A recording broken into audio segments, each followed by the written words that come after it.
Good morning all. So the continuous portion of TSI agar. So according to the principle, the TSI sugar agar test employing triple sugar iron agar, it is designed to differentiate among organisms based on their difference in carbohydrate fermentation patterns and hydrogen sulfide production. And the carbon dioxide fermentation, it is indicated by the production of gas and change in color of the pH indicator from red to yellow. That means the media turn its color from red to yellow as a result of fermentation and acid production. To facilitate the observation of carbohydrate utilization patterns, TSI agar contain 3 fermentative sugars: glucose, lactose and sucrose. Both lactose and sucrose are in the concentration of 1% and the glucose is in the concentration of 0.1%. Due to the building up of acid during fermentation, the pH falls. The acid-base indicator used in this media is phenol red, and it helps in detecting carbohydrate fermentation, and this can be indicated by change in color of the carbohydrate medium. In the case of oxidative decarboxylation, that means if no fermentation takes place, the organisms utilize the oxidative decarboxylation of peptone. That means peptone contain many amino acids. Among those amino acids, carboxyl group is removed. So what remains? Amino group. So amino group, it is alkaline in nature. So as a result of oxidative decarboxylation of peptone, alkaline products are built up. And what happens? The pH increases, and this can be indicated by the color of the media from orange red to deep red. So the media will remain red in color if the organism is not carbohydrate, if the organism doesn't perform fermentation. Sodium thiosulfate and ferrous ammonium sulfate present in the medium. Actually, these are the two components present in the TSI agar. So this helps in detecting the production of hydrogen sulfide, and this can be indicated by the black color in the butt of the tube. അതായത് ഏറ്റവും ട്യൂബിന്റെ bottom portion black colour ആവും as a result of hydrogen sulfide production. To facilitate the detection of the organism that only ferment glucose, the glucose concentration is 1/10 the concentration of lactose or sucrose. അപ്പോൾ നമുക്ക് കിട്ടിയ organism glucose മാത്രമാണോ ferment ചെയ്യുന്നതിന് അറിയാൻ വേണ്ടിയിട്ട് മാത്രമാണ് മീഡിയയിലുള്ള glucose concentration, it is 1/10 of the concentration of lactose and sucrose. And the Miagre amount of acid production in the slant of the tube during the glucose fermentation, it may oxidize rapidly, causing the media to remain orange red or it revert back to alkaline pH. So, if the organism is not capable of fermenting other sugars, the media remain alkaline in nature.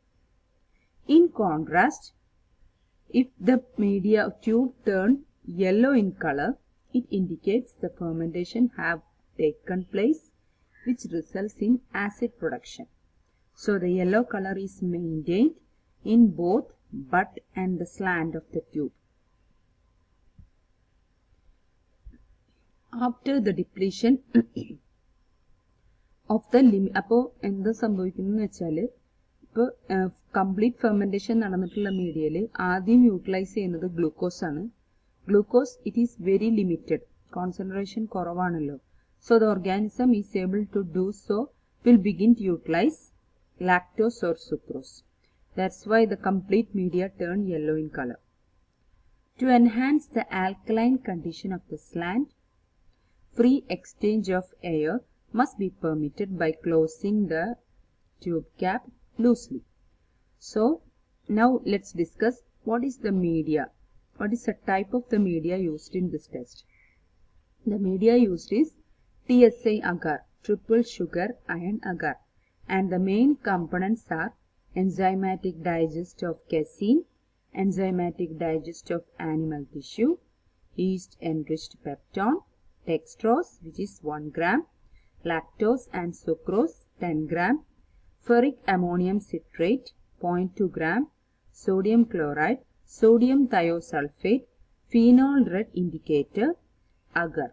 These are all constituted in 1000 ml and the pH is maintained at 7.3. Now how the method is employed. With a straight inoculation needle, we should touch the top of a well isolated colony from the Petri plate. Then after taking this colony, we are inoculating the TSI agar by first stabbing the media through the center of the medium. So we should stab throughout the length until the bottom, until it reaches the bottom. So we are inoculating. അപ്പോൾ stab ചെയ്യുമ്പോൾ ഒരു കാര്യം ശ്രദ്ധിക്കാനുള്ളത് ഏറ്റവും അടിഭാഗത്ത് touch ചെയ്യണ്ട, ഏകദേശം bottom portion വരെ പോവാം എന്ന് വിചാരിച്ച് ട്യൂബിന്റെ അങ്ങേ അറ്റം വരെ ടച്ച് ചെയ്യണം നിർബന്ധമില്ല. So after stabbing through the center of the medium to the bottom of the tube, and then we are streaking the surface of the agar slant. Leave the cap on loosely and incubated tube. This tube is incubated at 35 to 37 degrees Celsius in ambient air. Then after that we are examining the reactions of the media.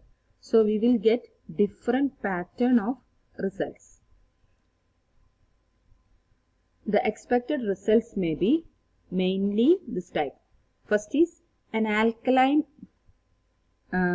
or acid, which means alkaline will be red in color.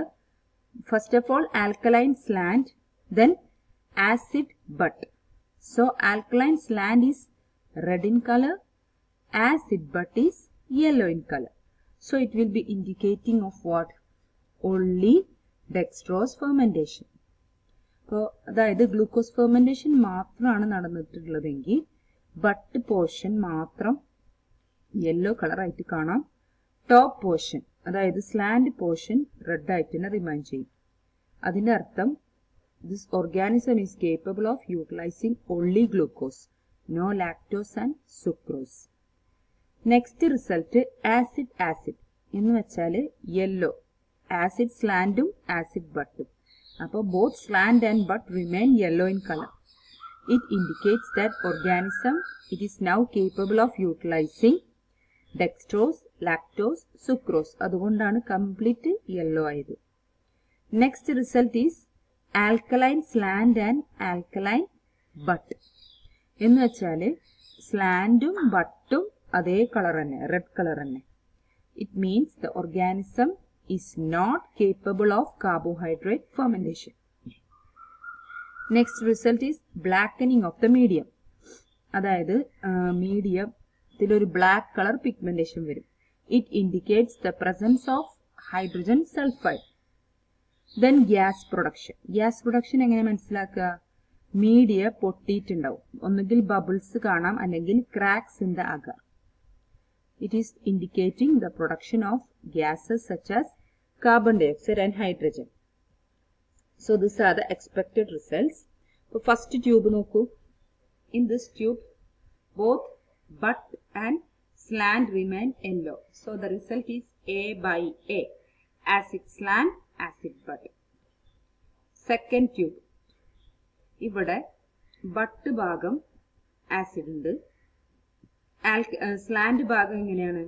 Alkaline. അപ്പോൾ അതിന്റെ അർത്ഥം the organism is only capable of fermenting glucose. it doesn't ferment other sugars such as lactose, sucrose. അതുകൊണ്ടാണ് ഈ മോൾ ഭാഗം മാത്രം red colour ആയിട്ട്. The black color indicates the production of H2S, hydrogen sulfide.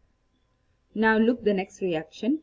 Both slant and butt remain red in color. It indicates that organism is not capable of fermentation. Next, tube inoculate cheyyatha medium. The medium looks like this color. Control. Idile inoculate cheyidilla. These are the expected results. So the test is mainly used to differentiate members of Enterobacteriaceae family from other gram-negative rods, and it is also used in differentiation among Enterobacteriaceae on the basis of their sugar fermentation pattern.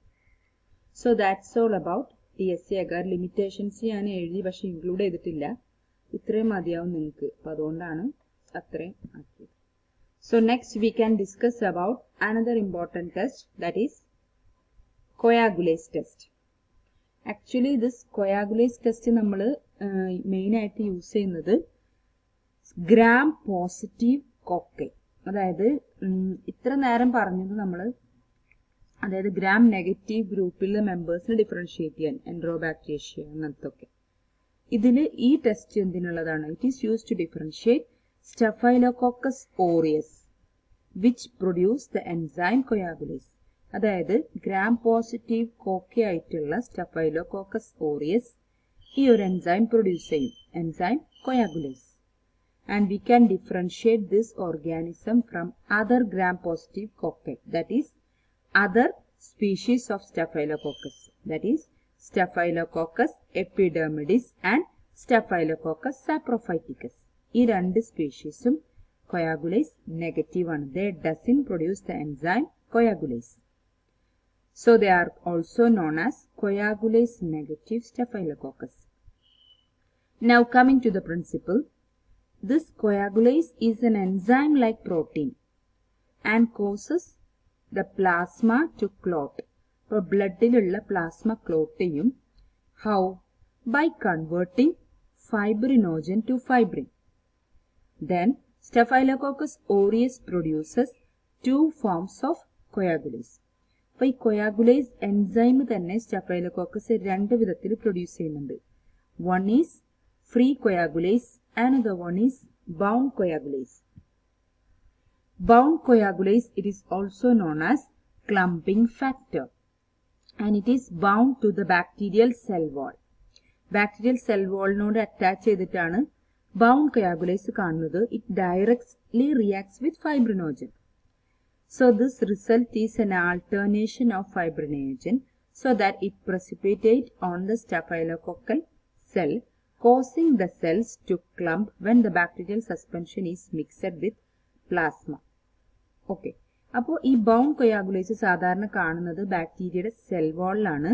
So what happens when we are reacting, we mixing the organism with the plasma, it easily forms a clump. അതായത് plasma ആയിട്ട് ടെസ്റ്റിൽ mix ചെയ്യുമ്പോൾ പെട്ടെന്ന് തന്നെ clump form ചെയ്യും. ക്ലംപ്സ് പോലെ കട്ട കട്ട പോലെ കാണും. It indicates the reaction positive. Next is free coagulase. Free coagulase involves the activation of plasma coagulase reacting factor. അതായത് CRP എന്ന് പറഞ്ഞൊരു ഫാക്ടർ ഉണ്ട്, അതിനെ ആക്ടിവേറ്റ് ചെയ്യും. That is plasma coagulase reacting factor, which is a modified or derived thrombin molecule, and they form coagulase CRP complex. And this complex reacts with fibrinogen to produce fibrin clot. ഇതും clot produce ചെയ്യുന്നത് തന്നെയാണ്, പക്ഷെ indirect ആണ്. ഇത് CRPനെ activate ചെയ്തിട്ട് it forms a complex, coagulase CRP complex form ചെയ്യും. ഈ complex ആണ് ഫൈബ്രിനോജനായിട്ട് റിയാക്ട് ചെയ്തിട്ട് ഫൈബ്രിൻ ക്ലോട്ട് പ്രൊഡ്യൂസ് ചെയ്യുന്നത്. So these are the two types of coagulase, bound coagulase or free coagulase. അപ്പോൾ ഇത് രണ്ടും നമുക്ക് Staphylococcus aureusൽ ഡിറ്റക്ട് ചെയ്യാം. അപ്പോൾ it indicates the positive coagulase test for the Staphylococcus aureus.